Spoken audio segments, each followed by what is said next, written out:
नमस्कार, आप देख रहे हैं HTN 24। सभी किसान भाइयों को हाथ जोड़ के राम राम, सत श्री अकाल, सलाम, जय जवान जय किसान। भाइयों, हमारे देश के जो प्रधानमंत्री हैं असल में वो प्रचार मंत्री हैं और प्रचार भी हमेशा झूठा करते हैं और जुमले फेंकना उनकी आदत है। अभी कुछ दिन पहले उन्होंने एक और झूठा प्रचार कर दिया उनकी सरकार ने कि भाई उनकी सरकार ने रिकॉर्ड तोड़ एमएसपी बढ़ा दी है।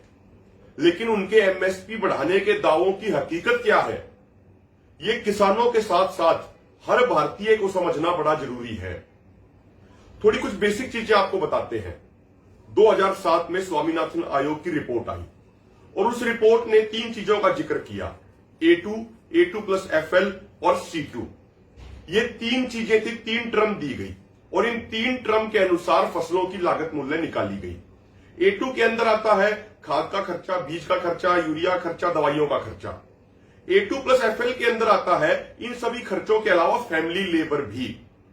एक टर्म उन्होंने निकाली C2 के अंदर सारी चीजें आती हैं, जैसे खाद का खर्चा, बीज का खर्चा, दवाइयों का खर्चा, आपका फैमिली लेबर, आपका जो लेबर आपने बाहर से जो लगाया उसका भी खर्चा उसमें जोड़ा जाता है। जमीन बेशक आपकी खुद की हो फिर भी जो उसका ठेका उठता है साल का, जो उसका किराया होता है वो भी जोड़ा जाता है। जो आपके एग्रीकल्चर इक्विपमेंट हैं जैसे ट्रैक्टर, हैरो, कल्टीवेटर और सारी मशीनें, एक साल में उनकी कीमत कितनी कम होगी, जिसे इंग्लिश में बोलते हैं प्राइस डेप्रिसिएशन, वो भी लागत में जोड़ा जाता है। इसके अलावा जो आपका सारा खर्चा है इरिगेशन का, बाकी चीजें, इस सारे खर्चे का ब्याज भी जोड़ा जाता है। उस टर्म को बोला जाता है C2। और उन्होंने एक फार्मूला दिया था स्वामीनाथन आयोग ने कि किसानों को C2 + 50% के अनुसार एमएसपी दिया जाना चाहिए, यानी जो C2 लागत है उसमें 50% ऊपर जोड़ के वो एमएसपी किसानों को मिलना चाहिए। ये 2007 में रिपोर्ट आ गई थी। 2007 से 2014 तक कांग्रेस की सरकार रही, उन्होंने भी उस रिपोर्ट को लागू नहीं किया। 2014 से पहले प्रधानमंत्री मोदी ने बहुत रैलियों में जोर शोर से कहा कि उनकी सरकार बनी तो वो पहली कलम से C2 + 50% फार्मूले के अनुसार किसानों को एमएसपी देना शुरू करेंगे।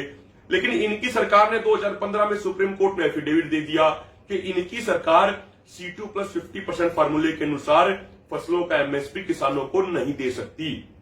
और ये हलफनामा मोदी सरकार की तरफ से दिया गया था जस्टिस रमन्ना और जस्टिस चट्टोपाध्याय की बेंच के सामने। अब जो आज के दिन जो सरकार कर रही है वो A2+FL के अनुसार एमएसपी दे रही है, जबकि हमारी मांग ये है कि C2 + 50% फार्मूले के अनुसार फसलों का एमएसपी दिया जाए। ये तो होगी टेक्निकल टर्म। यदि हम बिल्कुल सरल भाषा में बात करें तो यदि 2000 अगर हम पिछले 17-18 सालों की बात करें तो 2002 के बाद से 2019 तक यदि किसानों को C2 + 50% फार्मूले के अनुसार फसलों का एमएसपी मिलता तो भारत के किसानों को 45 लाख करोड़ रुपए ज्यादा मिलना चाहिए था, जो उन्हें नहीं मिला। आज के दिन भारत के सभी किसानों के ऊपर टोटल कर्जा कितना है? 10 से 12 लाख करोड़ रुपया, अगर एग्रीकल्चर इंडस्ट्री के कर्ज को छोड़ दिया जाए। तो यदि C2 + 50% फार्मूले के अनुसार हमें एमएसपी मिला होता तो हमारे ऊपर एक भी पैसे का कर्ज नहीं होता और उल्टा लगभग 35 लाख करोड़ रुपया केंद्र सरकार की तरफ हमारा बकाया बचता। अब सरकार ने क्या किया अब की बार, अब उस पर आ जाते हैं। सरकार ने पैडी का एमएसपी घोषित किया 1960 रुपया क्विंटल, 1960 रुपया क्विंटल। लेकिन यदि हम C2 + 50% फार्मूले के अनुसार निकालें तो ये एमएसपी बनता है 2590 रुपया क्विंटल। यानी जो हमारा हक है, जितना एमएसपी हमें मिलना चाहिए था उससे 630 रुपया प्रति क्विंटल उसे कम सरकार दे रही है। तो सरकार अपनी पीठ किस बात की थपथपा रही है? इसी तरीके से आप कपास का देखें, जिसे कई जगह बाड़ी बोला जाता है, कई जगह नरमा बोला जाता है। C2 + 50% फार्मूले के अनुसार उसका एमएसपी बना 7,753 रुपया प्रति क्विंटल। लेकिन सरकार ने क्या घोषित किया? 5,726 रुपया प्रति क्विंटल। यानी प्रति क्विंटल नरमा कपास बाड़ी पे किसान को 2,027 रुपए का नुकसान हो रहा है। तो फिर ये मोदी सरकार अपनी तारीफ किस लिए कर रही है? फिर गोदी मीडिया मोदी सरकार के तारीफों के ढोल क्यों बजा रही है? अरे भाई, किसान से तो आप अभी भी 2,027 रुपए प्रति क्विंटल लूट रहे हो कपास के ऊपर। आप पैडी के ऊपर 630 रुपए प्रति क्विंटल किसान से छीन रहे हो। ये हकीकत है और ये मोदी सरकार होश में आए कि झूठा प्रचार करने से काम नहीं चलेगा। पूरा देश का पूरा किसान समाज अब ये हकीकत जान चुका है। अब बच्चा बच्चे से लेकर बुजुर्ग तक, माताओं बहनों तक ये समझते हैं कि हमारी मांग C2 प्लस 50% के अनुसार एमएसपी की है और एमएसपी पे गारंटी कानून। सरकार क्या दे रही है? सरकार दे रही है A2 प्लस FL।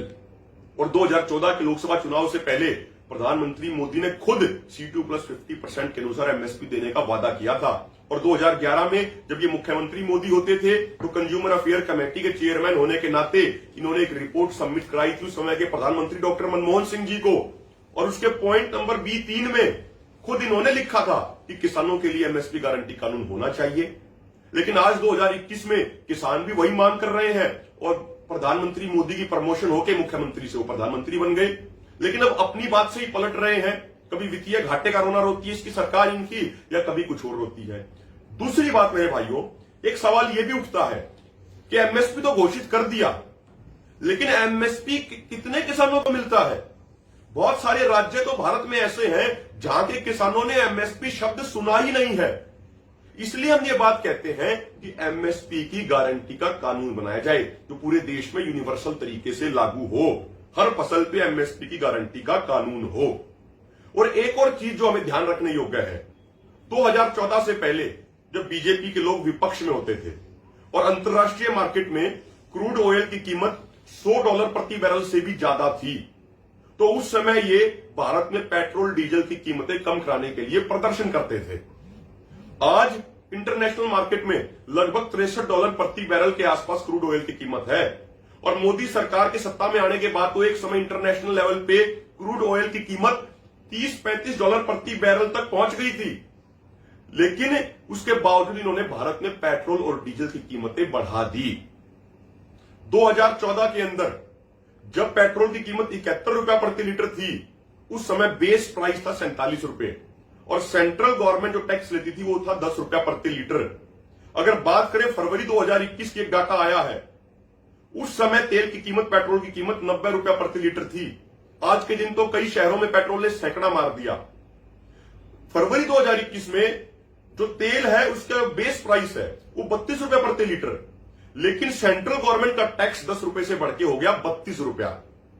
सरकार जो ये बात कहती है कि भाई तेल की कीमत तो इंटरनेशनल कीमतों के अनुसार तय की जाएगी, तो जब इंटरनेशनल स्टैंडर्ड के अनुसार क्रूड ऑयल $30 प्रति बैरल आ गया था, तो उस समय यहां पे तेल सस्ता क्यों नहीं किया? और जो ये एमएसपी बढ़ाने का दावा करते हैं मेरे भाइयों, एक चीज हमें समझनी चाहिए, किसान डीजल का बहुत ज्यादा इस्तेमाल करता है। सारी चीजों में उसको डीजल का उपयोग करना होता है। जो सीड्स आते हैं, पेस्टिसाइड आते हैं, जैसे ही डीजल की कीमतें बढ़ेंगी तो खाद की कीमतें भी बढ़ जाती हैं, डीजल की बाकी बीज की कीमतें भी बढ़ जाएंगी, पेस्टिसाइड की कीमतें भी बढ़ जाएंगी। तो किसान की लागत तो इन्होंने कई गुना बढ़ा दी। और एमएसपी कितना बढ़ाते हैं? बहुत कम बढ़ाते हैं। जिस तरीके से कहते हैं ना ऊंट के मुंह में जीरा, उस तरीके से एमएसपी बढ़ाएंगे। इतना एमएसपी बढ़ाएंगे ₹1 का, लेकिन ये प्रचार करेंगे ₹100 का। यदि ये प्रधानमंत्री झूठा प्रचार बंद करके वो प्रचार में खर्च होने वाला पैसा जनता के लिए दे दें, जो पैसा ये अपनी छवि चमकाने के लिए लगाते हैं वो पैसा यदि ये समाज के लिए दे दें, तो जनता का कुछ भला हो जाएगा। लेकिन इनकी आदत क्या है? एक झूठ को 100 बार बोलो तो लोग सच मानने लग जाएंगे। ये लोग, बीजेपी आरएसएस के लोग, किसान समाज को मूर्ख समझते हैं, लेकिन इनको ये नहीं पता ये किसान समाज भोला जरूर है, लेकिन ये बुद्धिमान भी बड़ा है। ऐसी कोई दुनिया में टेक्नोलॉजी नहीं है, ये मिट्टी को देख के बता देंगे कि इसमें नमी कितनी है बिना किसी मशीन के। तो इस किसान समाज को मूर्ख समझना बंद करें ये बीजेपी आरएसएस वाले लोग, ये सभी राजनीतिक वर्गों के लोग। अब किसान समझ चुका है, अब किसान जाति, धर्म, अक्षितर से ऊपर उठ के एकजुट हो चुका है और अब किसान अपना हक लेके रहेगा। किसान किसी भी बहकावे में नहीं आएगा। किसान तीनों काले कानून वापस कराएगा और एमएसपी गारंटी कानून लागू कराएगा और उसके बाद C2 प्लस 50% के अनुसार अपनी फसलों का एमएसपी भी लेंगे। उसके बाद पूर्ण कर्ज मुक्ति भी कराएंगे। साथियों, अंत में यही निवेदन है, जो किसान एकता मोर्चा पेज है ये आपका अपना पेज है, ये आपकी अपनी आवाज है। इसके पीछे एक टीम है जो दिन रात 24 घंटे मेहनत करती है ताकि किसान समाज की आवाज न सिर्फ देश के हर कोने में बल्कि दुनिया के हर कोने में पहुंचे।